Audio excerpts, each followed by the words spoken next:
السلام علیکم دوستو، اس ویڈیو میں شجرہ نسب بیان کیا جائے گا بنو حمیر کا۔ حمیر قحطان کی اولاد میں سے تھے، اور قحطان بھائی تھے عدنان کے، جن کی اولاد میں قبیلہ قریش آ رہا تھا، اور رسول پاک بھی انہی عدنان کی اولاد میں سے ہیں۔ جبکہ قحطان کی اولاد میں اس کا بیٹا ہے یارب، اور اس کے بعد یارب کے دو بیٹے ہیں، یحجب اور زید۔ زید کا بیٹا نجران اور یحجب کا بیٹا سبا تھا۔ سبا کے دو بیٹے ہیں، ایک کہلان ہے اور ایک حمیر ہے۔ کہلان کی اولاد میں انصار مدینہ تھے، جن میں اوس اور خزرج قبائل ہیں۔ ان کے بارے میں ایک تفصیلی ویڈیو بن چکی ہے پہلے، جن میں اوس اور خزرج قبائل کے جو مشہور صحابہ ہیں ان کے بارے میں بتایا گیا ہے۔ یہاں پہ بنو حمیر کے بارے میں بات ہو رہی ہے،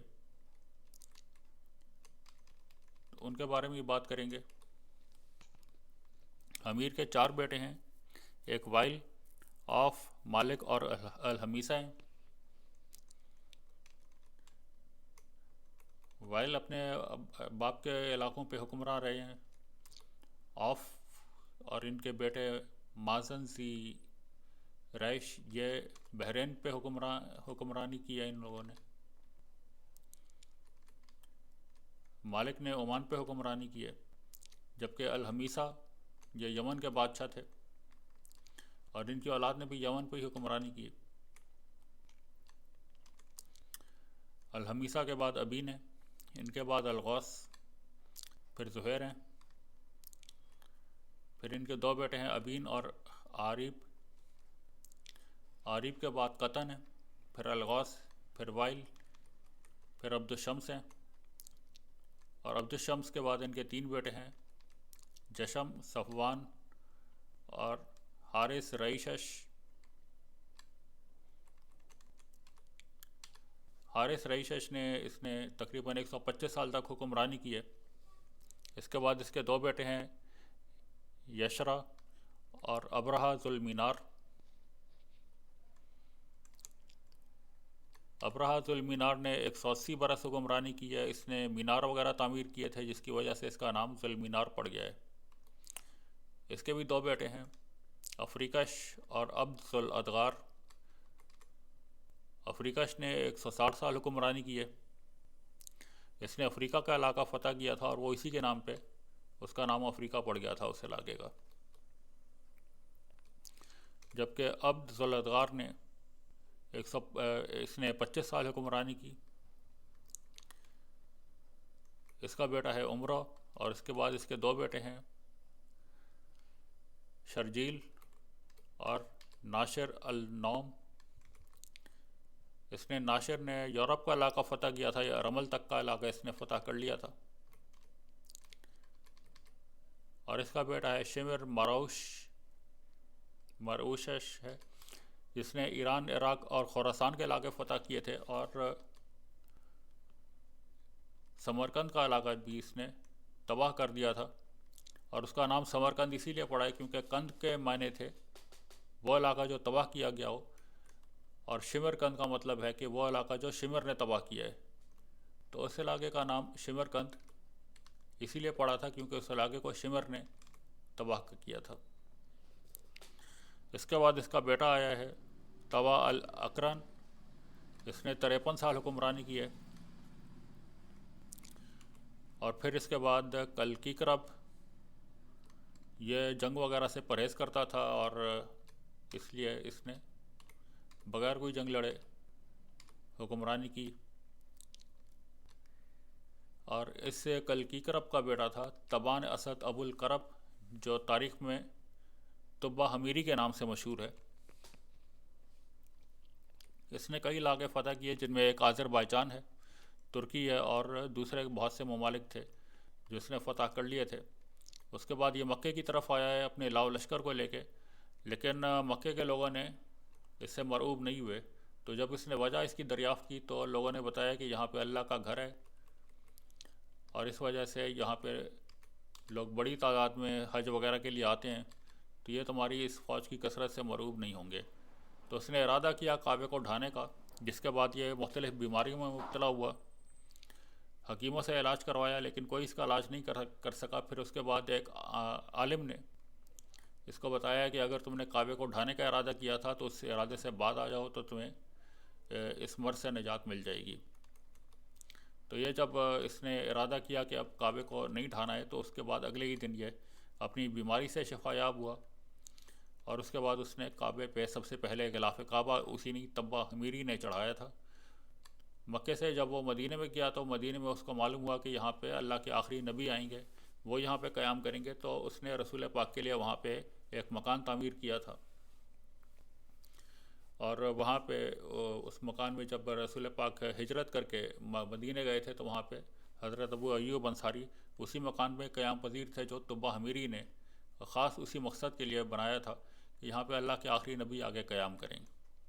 اس بارے میں بہت سی ویڈیوز موجود ہیں نیٹ کے اوپر، آپ لوگ سرچ کر کے دیکھ سکتے ہیں، جس میں پورا واقعہ تفصیلی طور پہ بیان کیا گیا ہے۔ اس طبع حمیری نے تقریباً 300 سال اس نے حکمرانی کی ہے۔ اس کے بعد اس کے 3 بیٹے ہیں، جعفر زراتبا، ایک حسان ہے، ایک عمرو ہے۔ حسان نے بھی اپنے باپ کے بعد کعبے کا غلاف تبدیل کیا اور اس نے نیا غلاف کعبہ چڑھایا تھا، اور کعبے میں دروازے بھی اس نے نصب کروائے تھے۔ اس کے حسان کو اس کے بھائی عمرو نے تخت کے حصول کے لیے، حکمرانی کے لیے اس نے اسے قتل کروا دیا تھا، اور اس کے بعد یہ کبھی سکون کی نیند نہیں سو سکا، اس کو کبھی نیند نہیں آئی۔ اس کے بعد اس نے 63 سال اس کے بعد اس نے حکمرانی کی ہے، اور اس کے بعد اس کے بیٹے طبع اشغر نے 72 سال حکمرانی کی۔ عمرو نے 2 شادیاں کی تھیں، نئی عمرو نے کی بیوی نے اس کے مرنے کے بعد دوسری شادی کی تھی، اور طبع اصغر کے بعد جو اس کی بیوی نے دوسری شادی کی وہ عبدالکلال سے کی تھی، عمرو کی بیوی نے، اور اس سے اس کا بیٹا مدثر تھا۔ تو طبع اصغر کے بعد جو اس کی ماں کا دوسرا بیٹا تھا مدثر بن عبدالکلال، وہ یمن کا حکمراں ہوا، اور اس نے 41 سال یمن پہ حکمرانی کی۔ اس کے بعد اس کے 2 بیٹے ہیں، ولید اور شیبہ۔ ولید نے 37 سال حکمرانی کی، اس کے بعد شیبہ حکمراں ہوا۔ اس کے بعد اس کا بیٹا لہی، پھر السیہ آیا، اور اس کے بعد ابرہہ یمن کا حکمراں بنا تھا، جو کعبے کی اور ڈھانے کے لیے ایک پورا ہاتھیوں کا لشکر لے کر کے مکے کی طرف بڑھا تھا، جس کے بارے میں سورہ فیل میں اللہ تعالیٰ نے اس کی جو پورا اس کا ارادہ تھا وہ ظاہر کیا ہے، اور یہ بتایا کہ ہاتھیوں کے لشکر نے جس طریقے سے کعبے کو ڈھانے کے لیے یہ ہاتھیوں کا لشکر لے کے آیا، تو اس کے بعد ابابیلوں نے اس کے لشکر کو تباہ کر دیا تھا۔ ابرہہ نے اپنی حکومت کے دوران ایک آدمی تھا سیف بن ذی یزن، اس کی بیوی کو جو بہت خوبصورت تھی، اس کو یہ اٹھا کر کے لے گیا تھا اور اس کو زبردستی اپنے حرم میں اس نے شامل کیا تھا۔ تو جب ابرہہ کا لشکر مکے میں تباہ ہو گیا تھا ابابیلوں کے حملے میں، اس کے بعد اس کا بیٹا مسروق یمن کا حکمراں ہوا۔ اس کے 2 بیٹے تھے، یکسوم اور مسروق، جبکہ سیف بن ذی یزن سے اس کی لڑائیاں پہلے سے چل رہی تھیں۔ تو جب اس کا لشکر مکے میں تباہ ہو گیا تو سیف بن ذی یزن نے اس کے بیٹے مسروق کو شکست دے کے یمن کی حکمرانی بھی حاصل کی، اور اپنی بیوی کو بھی اس نے واپس حاصل کیا تھا، جس کو ابرہہ زبردستی اپنے حرم میں لے آیا تھا۔ سیف بن ذی یزن ہی وہ حکمراں تھا یمن کا جس نے حضرت عبد المطلب کو، جب وہ رسول پاک کو اپنے ساتھ لے کے یمن کے علاقے میں گئے تھے، رسول پاک کی عمر اس وقت 7 یا 8 سال تھی، تو اس وقت سیف بن ذی یزن نے ہی حضرت عبد المطلب کو کچھ تحائف دیے تھے، جن میں ایک گھوڑا بھی تھا، جو ذوالجناح کے نام سے مشہور ہوا ہے۔ اللہ حافظ۔